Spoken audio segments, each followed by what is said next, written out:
আজও দক্ষিণবঙ্গে দফায় দফায় প্রবল বৃষ্টির পূর্বাভাস। বৃষ্টিপাত নিয়ে হলুদ সতর্কতা জারি করেছে আবহাওয়া দপ্তর। দুদিন পর বুধবার থেকে বৃষ্টির পরিমাণ বাড়তে পারে। দক্ষিণবঙ্গের সব জেলাতেই বৃষ্টিপাতের পরিমাণ বাড়তে পারে। উত্তরবঙ্গের 5 জেলার ক্ষেত্রে কমলা সতর্কতা জারি করা হয়েছে। কোচবিহার এবং জলপাইগুড়ি জেলায় ভারী বৃষ্টিতে হড়পা-বানের সতর্কতাও জারি করা হয়েছে। গত 17 তারিখ দিল্লিতে কেন্দ্রীয় অর্থমন্ত্রী নির্মলা সীতারামনের সঙ্গে দেখা করেছিলেন রাজ্যের অর্থমন্ত্রী স্বপন দাশগুপ্ত।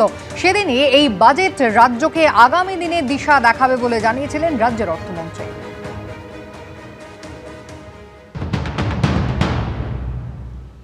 এখন অর্থনীতি আমাদের ভান্ডারে কতটা টাকা আছে সেই সব ভেবেচিন্তেই পুরো একটা ব্যালেন্স করে একটা করতে হচ্ছে, কিন্তু একটা দিশা আমরা দেখাবো। যতটাই করতে পারি এই বাজেটে করব, আর সামনের দিনে কি করতে চাইছি সেটা একটু বিস্তারিতভাবে ওটা আমরা উল্লেখ করব। এদিকে নতুন সরকারকে সময় দেওয়ার পক্ষপাতী কুণাল ঘোষ। কেন্দ্রীয় সরকারের কাছে বিপুল বকেয়া আদায়ে এই সরকার সদর্থক ভূমিকা পালন করবে আশা তৃণমূল কংগ্রেসের বিধায়কের।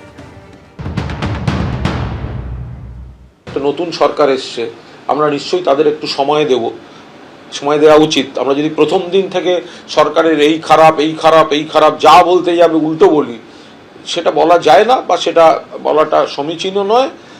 তো এখন আমরা এইটুকু আশা করতে পারি যে কেন্দ্রীয় সরকারের যে বিপুল বকেয়া বৈষম্য আছে রাজ্যের, তো সেগুলো এই সরকার আদায় করার চেষ্টা করবেন। যে কয়েক কোটি মানুষ সামাজিক সুরক্ষার মধ্যে ছিলেন, তাদের যেন সেই অধিকার অক্ষুণ্ণ থাকে, অটুট থাকে।